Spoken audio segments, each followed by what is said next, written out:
Value audio books में आपका स्वागत है दोस्तों। पाठ 14, छठी इंद्रिय, बुद्धिमत्ता के मंदिर का द्वार, दौलतमंद बनने की ओर 13वां कदम। 13वां सिद्धांत है छठी इंद्रिय, जिसके द्वारा असीम शक्ति इच्छानुसार संपर्क कर सकती है और करती है। इसमें व्यक्ति के प्रयासों की कोई आवश्यकता या मांग नहीं होती। ये सिद्धांत इस फिलॉसफी के शीर्ष पर है। बाकी 12 सिद्धांतों को आत्मसात करने के बाद ही इसे समझ और आत्मसात किया जा सकता है। छठी इंद्रिय अंतर्मन का वह हिस्सा है जिसे रचनात्मक कल्पनाशीलता कहा गया है। इसे वही ग्रहण करने वाला सेठ कहा गया है जिसके द्वारा विचार और योजनाएं हमारे दिमाग में गाड़ते हैं। इन कौंदों को कई बार प्रेरणा या आभास कहा जाता है। छठी इंद्रिय वर्णनातीत है। इसे ऐसे व्यक्ति के सामने बयान नहीं किया जा सकता जिसने इस फिलॉसफी के बाकी सिद्धांतों को आत्मसात न किया हो, क्योंकि उस व्यक्ति के पास वह ज्ञान और अनुभव नहीं होगा जिससे छठी इंद्रिय की तुलना की जा सके। फिर छठी इंद्रिय की समझ सिर्फ साधना के द्वारा आती है और अंदर से मन को विकसित करने के माध्यम से आती है। जब आप इस पुस्तक में बताए गए सिद्धांतों में निपुण हो जाएंगे तो आप एक ऐसे वक्तव्य को सच मानने के लिए तैयार होंगे जो दूसरी किसी परिस्थिति में आपको अविश्वसनीय लगेगा। ये वक्तव्य है छठी इंद्रिय की सहायता से आपको आने वाले खतरों की चेतावनी मिलती है ताकि आप समय रहते उनसे बच सके, और आपको समय पर अवसरों की सूचना मिल जाती है ताकि आप उन्हें गले लगा सके। छठी इंद्री के विकास के साथ ही आपकी सहायता और आपकी सेवा के लिए एक रक्षक देवदूत आ जाता है जो आपके सामने बुद्धिमानी के मंदिर के द्वार हमेशा के लिए खोल देता है। लेखक चमत्कारों में विश्वास नहीं करता, न ही वह इनकी वकालत करता है, और इसका कारण सिर्फ इतना है कि उसके पास प्रकृति का पर्याप्त ज्ञान है जिससे वह समझ चुका है कि प्रकृति अपने निर्धारित नियमों से कभी विचलित नहीं होती। उसके इतने गूढ़ होते हैं कि वे हमें चमत्कार नजर आते हैं। छठी इंद्रिय चमत्कार होने के उतने ही करीब है जितनी मैंने कभी अनुभव की है। कुछ नियम लेखक इतना जानता है कि एक शक्ति है या एक प्रभु है या एक ऊर्जा है जो पदार्थ के हर अणु में है, और वह इंसान को दिखाई देने वाली ऊर्जा के हर यूनिट में है। लेखक ये मानता है कि असीम ऊर्जा बीज को पेड़ में बदल देती है। गुरुत्वाकर्षण के नियम के कारण पानी को पहाड़ के नीचे बहाती दिन के बाद रात को लाती है, और गर्मी के बाद जाड़े को, जिसमें से हर एक की सही जगह है और दूसरे के साथ उसका उचित संबंध है। ये ऊर्जा इस फिलॉसफी के सिद्धांतों के द्वारा इच्छाओं को मूर्त या भौतिक रूप में रूपांतरित करने में सहायता प्रदान करने के लिए प्रेरित की जा सकती है। लेखक को ये ज्ञान है क्योंकि उसने इसका प्रयोग करके देखा है और इसे खुद अनुभव किया है। कदम दर कदम पिछले अध्याय में आपको इस आखिरी सिद्धांत की तरफ लाया गया है। अगर आपने पहले के सिद्धांतों को अच्छे से सीख लिया है तो अब आप बिना संदेह के उन विराट दावों को स्वीकार करने के लिए तैयार होंगे जो यहाँ किए जा रहे हैं। अगर आपने बाकी सिद्धांतों को अच्छे से नहीं सीखा है तो आपको ऐसा कर लेना चाहिए। तभी आप निश्चित रूप से ये तय कर सकते कि इस अध्याय में किए जा रहे दावे तथ्य है या कपोल कल्पना मात्र है। जब मैं हीरो वर्शिप की उम्र से गुजर रहा था तो मैंने अपने आप को उन लोगों की नकल करते पाया जिनसे मैं प्रभावित था। यही नहीं, मैंने पाया कि विश्वास के तत्व में जिसके द्वारा मैं अपने नायकों की नकल करने का प्रयास कर रहा था, मुझे ये सफलतापूर्वक करने की महान क्षमता दी। मैंने कभी हीरो वर्शिप की आदत को पूरी तरह से नहीं छूटने दिया। अनुभव ने मुझे सिखाया है कि सचमुच महान सर्वश्रेष्ठ है, परंतु दूसरी सर्वश्रेष्ठ बात है भावना और कर्म के द्वारा जहां तक संभव हो महान लोगों का अनुसरण करना। प्रकाशन के लिए एक भी पंक्ति लिखने से बहुत पहले या जनता के बीच भाषण देने का प्रयास करने से पहले मैंने उन 9 लोगों का अनुसरण करने और खुद के चरित्र को दोबारा आकार देने की आदत डाली जिनके जीवन और जिनके काम से मैं सबसे अधिक प्रभावित हुआ था। ये 9 लोग थे Emerson, Penn, Edison, Darwin, Lincoln, Burbank, Napoleon, Ford और कार्नेगी। कई सालों तक हर रात को मैं समूह के साथ काल्पनिक परामर्श बैठ के करता रहा जिन्हें मैं अपने अदृश्य सलाहकार कहता हूँ। तरीका ये था, हर रात को सोने से ठीक पहले मैं अपनी आंखें बंद कर लेता था, अपनी कल्पना में इन लोगों को अपने साथ एक परामर्श मेज के चारों तरफ बैठा देखता था। यहाँ मुझे न सिर्फ उनके साथ बैठने का अवसर था जिन्हें मैं महान समझता था, बल्कि मैं उस समूह में सबसे प्रभावशाली व्यक्ति भी था, क्योंकि मैं उस समूह का चेयरमैन था। इन रात्रिकालीन बैठकों के द्वारा ये कल्पना करने के पीछे मेरा बहुत ही निश्चित उद्देश्य था। मेरा लक्ष्य अपने चरित्र को नए सिरे से बनाना था ताकि ये मेरे काल्पनिक सलाहकारों के चरित्रों का संयोग बन जाए।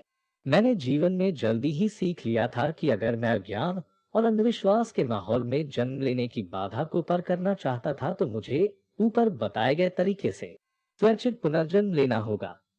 मैं जानता था कि सभी व्यक्ति अपने प्रबल विचारों और इच्छाओं के कारण ही वैसे बनते हैं जैसे वे होते हैं।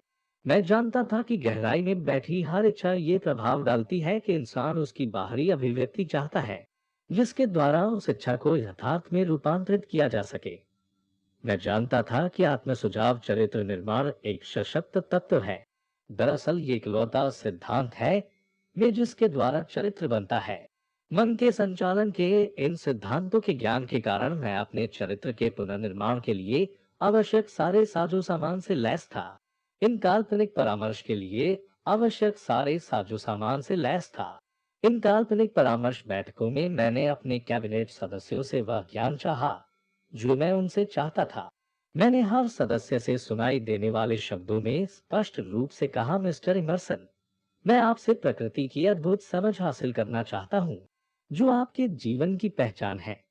मैं आपसे आग्रह करता हूँ कि आप मेरे अवचेतन मन में वे सारे गुण दाखिल कर दें जो आप में थे, जिनकी वजह से आप प्रकृति के नियमों को समझ पाए और खुद को उनके अनुरूप ढाल पाए।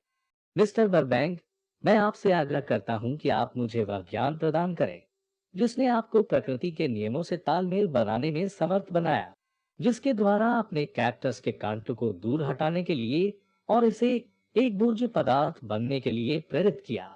मुझे उस ज्ञान तक पहुंचा दे जिसने आपको वहां पर घास के दो तिनके उगाने में समर्थ बनाया जहां पर पहले एक ही तिनकर घास उगती थी।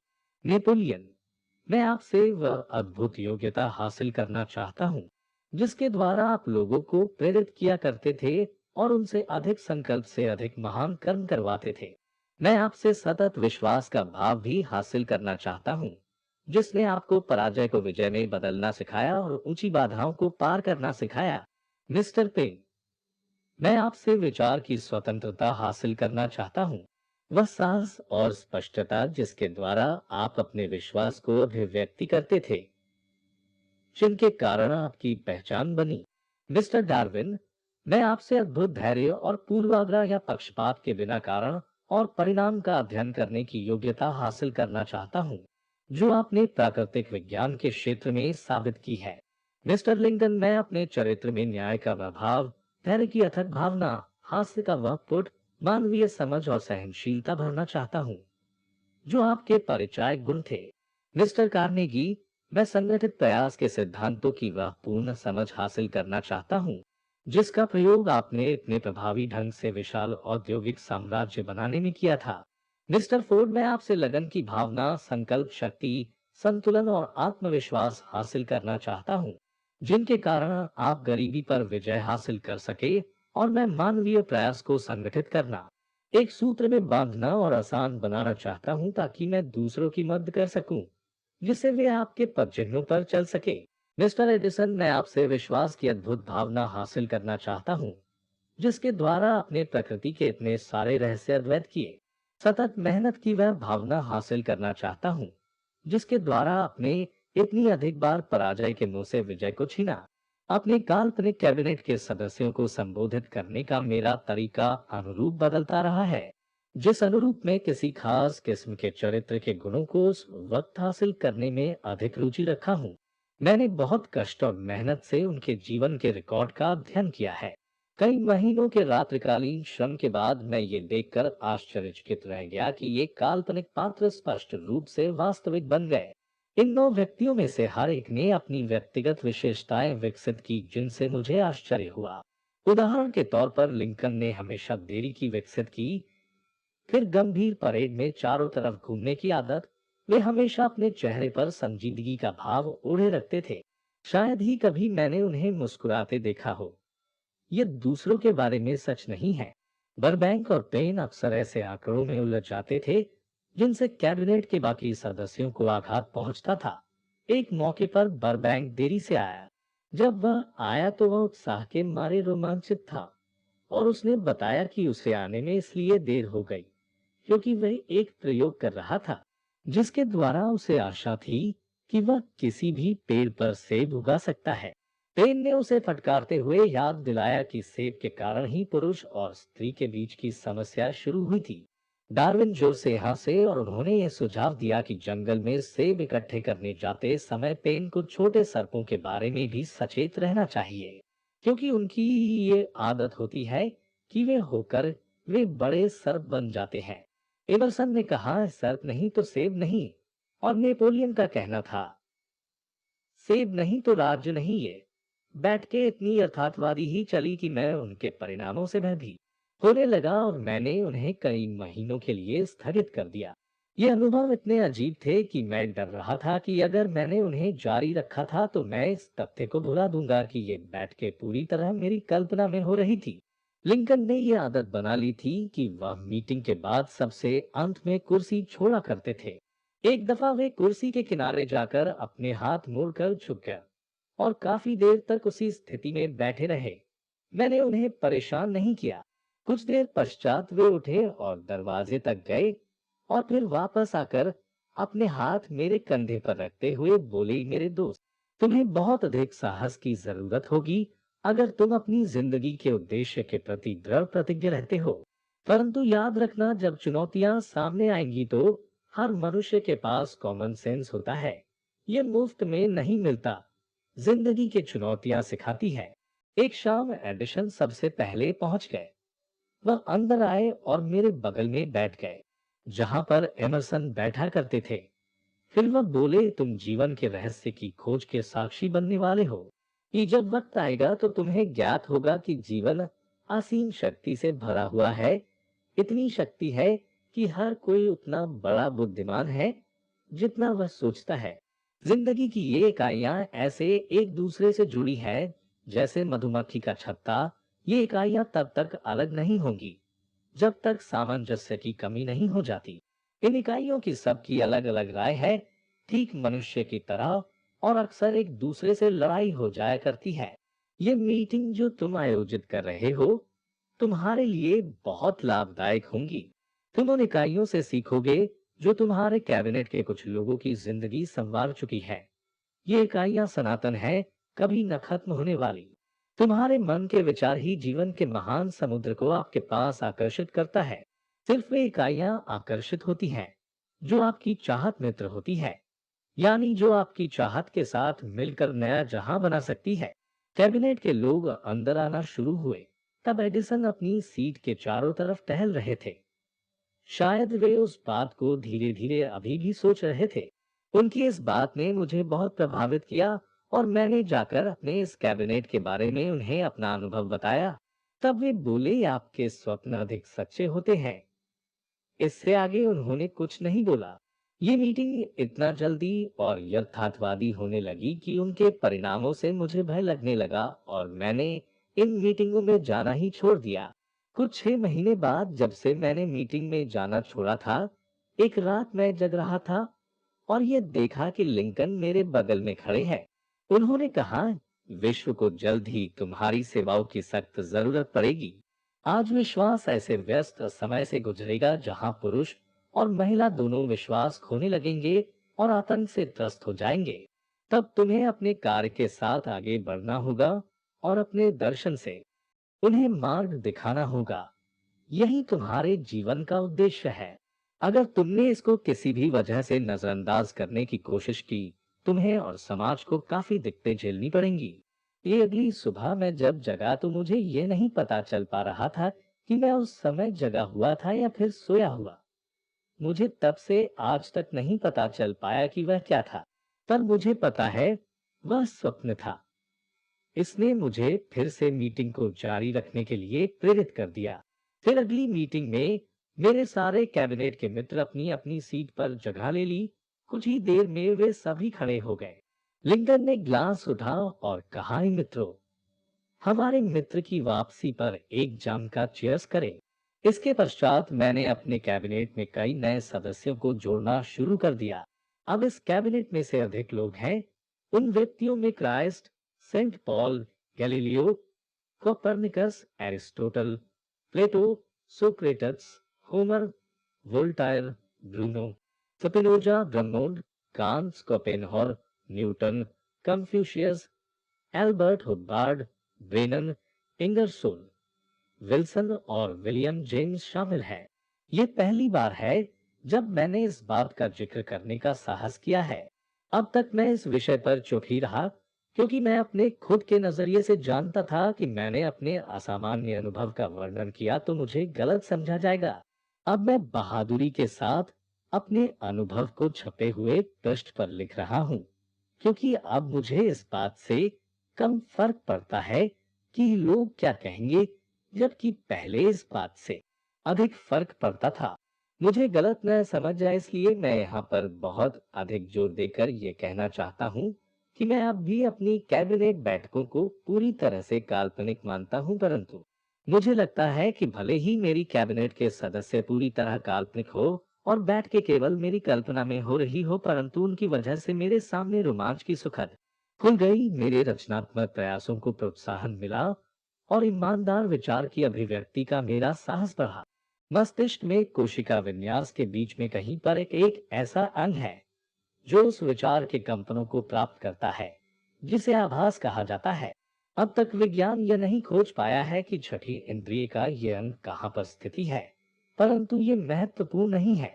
वास्तविकता यही है कि इंसान शारीरिक इंद्रियों के अतिरिक्त अन्य स्रोतों से भी सटीक ज्ञान प्राप्त करते हैं।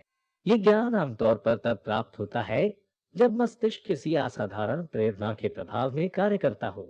कोई आपातकालीन स्थिति जो भावनाओं को जागृत करती हो और दिल की धड़कन को सामान्य से अधिक तीव्र कर देती है, छठी इंद्रिय को हरकत में ला सकती है और आमतौर पर लाती भी है।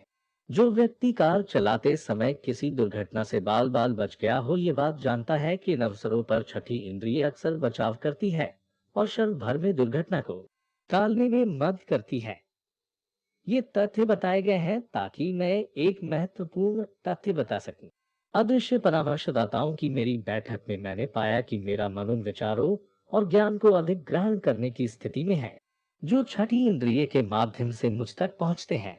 दर्जनों अवसरों पर मैंने आपातकालीन स्थितियों का सामना किया, उनमें से कुछ इतनी गंभीर थी कि मेरा जीवन ही खतरे में था। किसी चमत्कारिक शक्ति ने मुझे इन मुश्किलों के पार निकलने का मार्गदर्शन दिया जो मेरे अदृश्य सलाहकारों के प्रभाव से संभव हुआ। काल्पनिक लोगों के साथ बैठ के आयोजित करने का मेरा मूल लक्ष्य सिर्फ यह था कि मैं अपने अंतर्मन को आत्म सुझाव के सिद्धांत द्वारा वह निश्चित कर्म प्रदान करूं जो मैं हासिल करना चाहता था। पिछले कुछ सालों में मेरा प्रयोग बिल्कुल अलग ही रास्ते पर चल पड़ा। अब मैं अपने काल्पनिक परामर्शदाताओं के पास हर कठिन समस्या को ले जाता हूँ जो मेरे या मेरे क्लाइंट्स के सामने आती है। परिणाम अक्सर आश्चर्यजनक होते हैं। हालांकि मैं पूरी तरह से परामर्श के स्वरूप पर निर्भर नहीं करता हूँ। छठी इंद्रिय कोई ऐसी चीज नहीं है जिसे आप इच्छा से ओढ़ लेते हैं या हटा देते हैं। इस महान शक्ति का प्रयोग करने की योग्यता धीमे धीमे आती है और इस पुस्तक में बताए गए अन्य सिद्धांतों के प्रयोग से आती है। चाहे आप कोई भी हो या इस पुस्तक को पढ़ने का आपका उद्देश्य कुछ भी हो, आप इसका लाभ उठा सकते हैं। चाहे आप इस अध्याय में बताए गए सिद्धांत को समझ ही ना पाए हो। ये खास तौर पर तब सच है जब आपका प्रमुख उद्देश्य धन का संग्रह या अन्य भौतिक वस्तुओं का संग्रह हो। छठी इंद्रिय वाला अध्याय इसलिए शामिल किया गया है क्योंकि पुस्तक इस तरह डिजाइन की गई है कि इसका लक्ष्य एक पूर्ण फिलॉसफी प्रस्तुत करना है जिसके द्वारा व्यक्ति अपना मार्गदर्शन बिना किसी गलती के कर सके और जो वह जीवन में चाहता है उसे हासिल कर सके। समस्त उपलब्धि का शुरुआती बिंदु इच्छा है। अंतिम बिंदु उस किस्म का ज्ञान है जो समझ की ओर ले जाता है, खुद की समझ, दूसरों की समझ, प्रकृति के नियमों की समझ, सुख की समझ। इस तरह की समझ पूरी तरह सिर्फ तभी आती है जब आप छठी इंद्रिय के सिद्धांत से परिचित होते हैं। और इसका प्रयोग करते हैं। इस अध्याय को पढ़ने के बाद आपने यह गौर किया होगा कि आप इसे पढ़ते समय मानसिक प्रेरणा के ऊंचे स्तर पर उठ गए थे। अद्भुत। आज से 1 महीने बाद इसे एक बार फिर पढ़े और आप पाएंगे कि आपका मन प्रेरणा के और भी अधिक ऊंचे स्तर पर विचरण कर रहा होगा। इस अनुभव को समय समय पर दोहराते रहे और इस बात से कोई सरोकार न रखे कि आप उस समय कितना अधिक या कितना कम सीख पाए हैं। और अंततः आप अपने आप को एक ऐसी शक्ति का स्वामी पाएंगे जो निराश को दूर फेंकने में, डर को परास्त करने में, टालम टोल को छोड़ने में और अपनी कल्पनाशीलता का अधिक मुक्त उपयोग करने में आपको समर्थ बनाएगी। तब आपको लगेगा कि आपने उस अनजान किसी चीज को छू लिया है जो हर सच्चे महान चिंतक, लीडर, कलाकार, संगीतकार, लेखक और राजनेता के पास होती है। तब आप अपनी इच्छाओं को उनके भौतिक या आर्थिक रूप में उतनी ही आसानी से रूपांतरित करने की स्थिति में होंगे जितनी आसानी से आप विरोध का पहला चिन्ह देखते ही पहले घुटने टेक देते थे और मैदान छोड़ देते थे। ये पाठ यहीं खत्म होता है। आपने पूरा सुना, इसके लिए आपको बधाई। चलिए चलते हैं अगले पाठ की तरफ।